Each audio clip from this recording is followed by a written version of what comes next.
ರಾಹುಲ್ ಮಾತನ್ನ ಆಗ್ಲೇ ಸೀರಿಯಸ್ ಆಗಿ ತಗೊಂಡಿದ್ರೆ ಪಾಕ್ ಚೀನಾ ಡೇಂಜರ್ ಅಂತ ಮೊದಲೇ ಹೇಳಿದ್ದ ರಾಹುಲ್ ಭಾರತಕ್ಕೆ ತೊಂದರೆ ನೀಡೋ ಸಲುವಾಗಿ ಪಾಕಿಸ್ತಾನವನ್ನ ಚೀನಾ ಬಳಸ್ಕೊಂಡಿದೆ. ನಮಸ್ಕಾರ, ADina.comಗೆ ಸ್ವಾಗತ. ನಾನು GM ಪವಿತ್ರ. ಆಪರೇಷನ್ ಸಿಂಧೂರ್ ವೇಳೆ ಪಾಕಿಸ್ತಾನಕ್ಕೆ ಚೀನಾ ಮತ್ತು ಟರ್ಕಿ ಹೇಗೆಲ್ಲ ನೆರವನ್ನ ನೀಡಿದ್ವು ಅನ್ನೋದನ್ನ ಸೇನೆಯ ಉಪಮುಖ್ಯಸ್ಥರಾಗಿರುವ lieutenant general Rahul R Singh ಕೆಲ ದಿನಗಳ ಹಿಂದೆ ತಿಳಿಸಿದ್ರು. ಚೀನಾ ಹಾಗೂ ಪಾಕಿಸ್ತಾನದ ಸ್ನೇಹದ ಬಗ್ಗೆ ರಾಹುಲ್ ಗಾಂಧಿ 2022ರಲ್ಲೇ ಸಂಸತ್ತಿನಲ್ಲಿ ಇಡೀ ದೇಶಕ್ಕೆ ಗೊತ್ತಾಗುವಂತೆ ಹೇಳಿದ್ರು. ಆಗ ಅವರು ಆಡಿದಂತಹ ಮಾತನ್ನ ಆಡಳಿತ ಪಕ್ಷಗಳು ಕಡೆಗಣಿಸಿತ್ತು. ಈಗ ಲೆಫ್ಟಿನೆಂಟ್ ಜನರಲ್ ಅವರು ಹೇಳಿರೋ ಮಾತುಗಳನ್ನ ಕೇಳಿದ್ರೆ ಆಗ ರಾಹುಲ್ ಗಾಂಧಿ ಹೇಳಿರೋದು ನಿಜ ಅಂತ ಗೊತ್ತಾಗ್ತಾ ಇದೆ. ಚೀನಾ ಹಾಗೂ ಪಾಕಿಸ್ತಾನದ ಬಗ್ಗೆ ಮಾತಾಡಿದಂಥ ಲೆಫ್ಟಿನೆಂಟ್ ಜನರಲ್ ಭಾರತಕ್ಕೆ ತೊಂದರೆ ನೀಡೋ ಸಲುವಾಗಿ ಪಾಕಿಸ್ತಾನವನ್ನ ಬಳಸಿಕೊಂಡ ಚೀನಾ 4 ದಿನಗಳ ಭಾರತ ಪಾಕಿಸ್ತಾನ ಸಂಘರ್ಷ ಸಮಯದಲ್ಲಿ ಸಾಧ್ಯ ಇರುವಂತಹ ಎಲ್ಲಾ ರೀತಿಯ ನೆರವನ್ನ ನೀಡಿತು ಅಂತ ಅವರು ಹೇಳಿದ್ದಾರೆ. FICCI ಆಯೋಜಿಸಿದಂತಹ ಕಾರ್ಯಕ್ರಮದಲ್ಲಿ ಪಾಲ್ಗೊಂಡು ಮಾತನಾಡಿದಂಥ ಲೆಫ್ಟಿನೆಂಟ್ ಜನರಲ್ ತನ್ನ ವಿವಿಧ ಶಸ್ತ್ರಾಸ್ತ್ರಗಳನ್ನ ಪರೀಕ್ಷಿಸೋಕೆ ಭಾರತ ಮತ್ತು ಪಾಕ್ ಸಂಘರ್ಷವನ್ನ ಲೈವ್ ಲ್ಯಾಬ್ ರೀತಿ ಬಳಸಿಕೊಂಡ ಚೀನಾ ಪಾಕಿಸ್ತಾನಕ್ಕೆ ಲೈವ್ ಅಪ್ಡೇಟ್ ನೀಡ್ತಾ ಇತ್ತು ಅಂತ ಹೇಳಿದ್ರು. ಸೊ ನಮಗೆ ಒಂದು ಗಡಿ ಮತ್ತು 2 ಎದುರಾಳಿಗಳಿದ್ರು, ವಾಸ್ತವವಾಗಿ 3 ಇದ್ರು. ಎದುರಾಳಿಯಾಗಿದ್ದಂಥ ಪಾಕಿಸ್ತಾನಕ್ಕೆ ಚೀನಾ ಎಲ್ಲಾ ರೀತಿಯ ಬೆಂಬಲವನ್ನ ನೀಡ್ತಾ ಇತ್ತು. ಸೊ ಪಾಕಿಸ್ತಾನದ 81% ಮಿಲಿಟರಿ ಸರಕುಗಳು ಚೀನಾದ್ದು. ಇತರ ಶಸ್ತ್ರಾಸ್ತ್ರಗಳ ಜೊತೆಗೆ ತನ್ನ ಶಸ್ತ್ರಾಸ್ತ್ರಗಳನ್ನ ಪರೀಕ್ಷಿಸೋಕೆ ಚೀನಾಗೆ ಸೇನಾ ಸಂಘರ್ಷ ಲೈವ್ ಲ್ಯಾಬ್ ನಂತಿತ್ತು ಅಂತ ಹೇಳಿದ್ದಾರೆ. ನನ್ನ ಫೇವರೇಟ್ ನಂದಿನಿ ಚೀಸ್. ಈಗ ಎಲ್ಲರ favourite Nandini cheese. So Turkey ಕೂಡ ಚೀನಾದಂತೆಯೇ ಪಾಕಿಸ್ತಾನಕ್ಕೆ ನೆರವನ್ನು ನೀಡಿದೆ.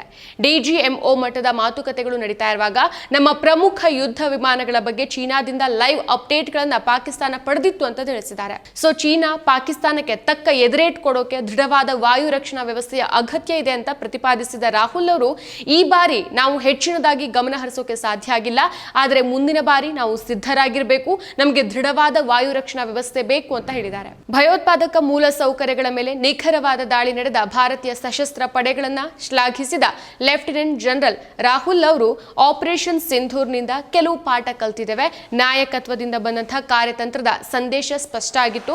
ಸೊ ಮಾನವ ಗುಪ್ತಚರ ಮತ್ತು ತಂತ್ರಜ್ಞಾನ ಬಳಸಿ ಸಂಗ್ರಹಿಸಿದ ಮಾಹಿತಿಯ ಆಧಾರದ ಮೇಲೆ ದಾಳಿಯನ್ನು ನಿಯೋಜಿಸಲಾಗಿತ್ತು ಅಂತ ಹೇಳಿದ್ದಾರೆ.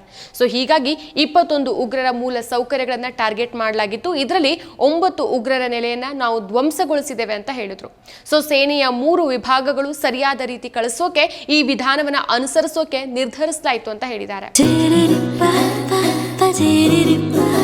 ಪರಿಶುದ್ಧ ನಂದಿನಿ ಹಾಲಿನಿಂದ ತಯಾರಿಸಿದ ನೈಜ ನಂದಿನಿ ಐಸ್ ಕ್ರೀಮ್ಸ್. ಸೊ ನಮ್ಮ ಉದ್ದೇಶ ಈಡೇರಿದಾಗ ಅದನ್ನು ನಿಲ್ಲಿಸೋಕೆ ನಾವು ಕಡಿಮೆ ಮಾಡಬೇಕು. ಯುದ್ಧ ಆರಂಭಿಸೋದು ಸುಲಭ, ಆದರೆ ನಿಲ್ಲಿಸೋದು ಬಹಳ ಕಷ್ಟ ಅಂತ ಸೇನೆಯ ಉಪಮುಖ್ಯಸ್ಥರು ತಿಳಿಸಿದ್ದಾರೆ. ಇನ್ನು ಈ ಬಗ್ಗೆ 2022ರಲ್ಲಿ ಕಾಂಗ್ರೆಸ್ ನಾಯಕ ರಾಹುಲ್ ಗಾಂಧಿ ಅವರು ಸಂಸತ್ತಿನಲ್ಲಿ ಚೀನಾ ಪಾಕಿಸ್ತಾನದ ಸ್ನೇಹದ ಬಗ್ಗೆ ಎಚ್ಚರಿಕೆ ಕೊಟ್ಟಿದ್ರು. ಇದು ಭಾರತದ ಭದ್ರತೆಗೆ ಬೆದರಿಕೆ ಆಗಬಹುದು ಅಂತ ಕೂಡ ಹೇಳಿದ್ರು. ಆಗ ಅವರ ಹೇಳಿಕೆಯನ್ನ ರಾಜಕೀಯ ವಿರೋಧಿಗಳು ಕಡೆಗಣಿಸಿದ್ರು ಮತ್ತು ಟೀಕಿಸಿದ್ರು. ಆದರೆ ಆಪರೇಷನ್ ಸಿಂಧೂರ್ ಟೈಮ್ನಲ್ಲಿ ಚೀನಾದಿಂದ ಪಾಕಿಸ್ತಾನಕ್ಕೆ ಸಿಕ್ಕ ಬೆಂಬಲ ರಾಹುಲ್ ಗಾಂಧಿಯ ಎಚ್ಚರಿಕೆಯನ್ನ ಸತ್ಯ ಅಂತ ಸಾಬೀತು ಮಾಡಿದೆ. ಸೊ ಚೀನಾದ ಈ ತಂತ್ರ ಪಾಕಿಸ್ತಾನವನ್ನ ಮುಂಚೂಣಿಯಲ್ಲಿ ಇರಿಸಿ ತನ್ನ ಸ್ವಂತ ಶಸ್ತ್ರಾಸ್ತ್ರಗಳನ್ನ ಪರೀಕ್ಷಿಸೋಕೆ ಬಳಸಿಕೊಂಡಿತು ಅಂತ ಜನರಲ್ ಸಿಂಗ್ ದೃಢಪಡಿಸಿದ್ದಾರೆ. ಸೊ ರಾಹುಲ್ ಗಾಂಧಿ ಅವರ ಎಚ್ಚರಿಕೆ ಆಗ ಕಡೆಗಣಿಸಲ್ಪಟ್ಟರು ಸಹ ಆಪರೇಷನ್ ಸಿಂಧೂರ್ ಟೈಮ್ನಲ್ಲಿ ಇಂತಹ ಘಟನೆಗಳು ಅವರ ದೂರದೃಷ್ಟಿಯನ್ನು ಒಪ್ಕೊಳ್ಳುವಂತೆ ಮಾಡುತ್ತೆ. ಚೀನಾದ ಈ ತಂತ್ರ ಭಾರತದ ಭದ್ರತಾ ತಂತ್ರಗಳ ಮೇಲೆ ಗಂಭೀರ ಪರಿಣಾಮ ಬೀರುತ್ತೆ. ಚೀನಾದ ಗುಪ್ತಚರ ಸಾಮರ್ಥ್ಯ ಮತ್ತು ಶಸ್ತ್ರಾಸ್ತ್ರ ಪರೀಕ್ಷೆಯ ಬಗ್ಗೆ ಭಾರತ ಭವಿಷ್ಯದಲ್ಲಿ ಎಚ್ಚರಿಕೆಯಿಂದ ಇರಬೇಕಾದಂತಹ ಅಗತ್ಯವನ್ನು ಒತ್ತಿ ಹೇಳುತ್ತೆ. ಸೊ ರಾಹುಲ್ ಗಾಂಧಿ ಅವರ ಈ ಎಚ್ಚರಿಕೆ ರಾಜಕೀಯ ಟೀಕೆಗಿಂತ ರಾಷ್ಟ್ರೀಯ ಭದ್ರತೆ ದೃಷ್ಟಿಯಿಂದ ಗಂಭೀರವಾಗಿ ಪರಿಗಣಿಸಬೇಕಾದಂತಹ ವಿಷಯವಾಗಿದೆ.